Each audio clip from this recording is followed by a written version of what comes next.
The trial for suspected Mexican drug lord Joaquin El Chapo Guzman is nearing its end. The jury is set to begin deliberations on Monday. After 35 days of testimony, the prosecution and defense gave their closing arguments over a 2-day period this week. Guzman is facing drug and murder conspiracy charges and could serve life in prison if convicted.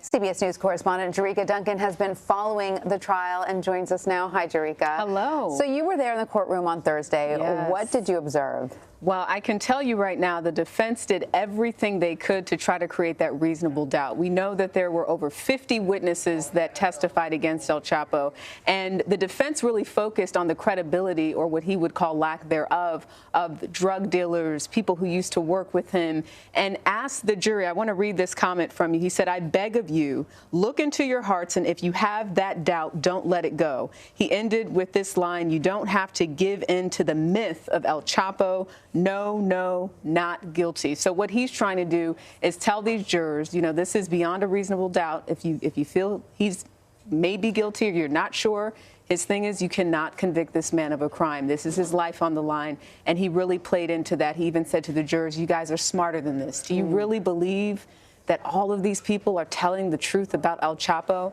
The issue here, though, is it's not just the witnesses. The prosecution has evidence. They have voice recordings of what they believe to be El Chapo and voice recordings, you know, ordering killings, ordering drug deals. Yeah. And I mean, a lot of these counts, when you look at them, engaging in continuing criminal enterprise, cocaine conspiracy. We've just heard more stories within those corroborating witnesses about him burying people alive and shooting them. But again, the defense says, where's the body? Show me the evidence of that. This is about someone that the prosecution believes was in charge of a multi-billion-dollar criminal enterprise. This is someone who's literally been on the run for almost 20 years. First escaped in 2001, then he escaped again in 2015 after being captured. So, you know, there are jokes a lot about whether or not he'll escape again if he's convicted. Right.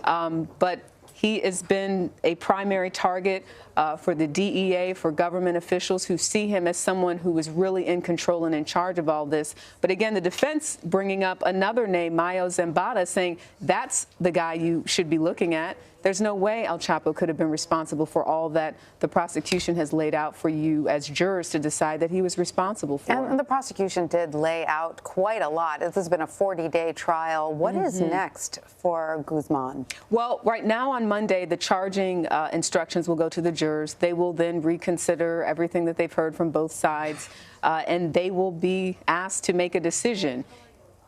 A lot of folks will say it's highly unlikely that he walks free, but we'll have to wait and see. You know, again, the defense, I think, did its best job as they can to try to create that little bit of doubt.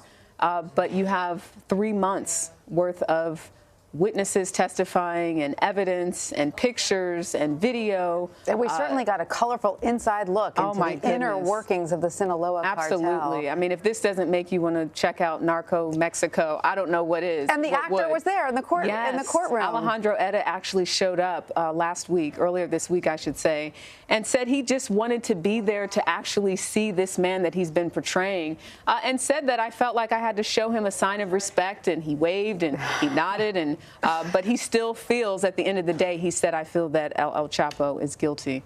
Well, I think a lot of people may agree with that, but we'll see what the jury decides. It should be very interesting. Indeed. Especially if for some reason it doesn't play out in the favor of the prosecution. But again, you never know. You never know. And that is why you leave it in the hands of the jurors to make that decision. Jerika we just get to cover it. So great that you get to cover it.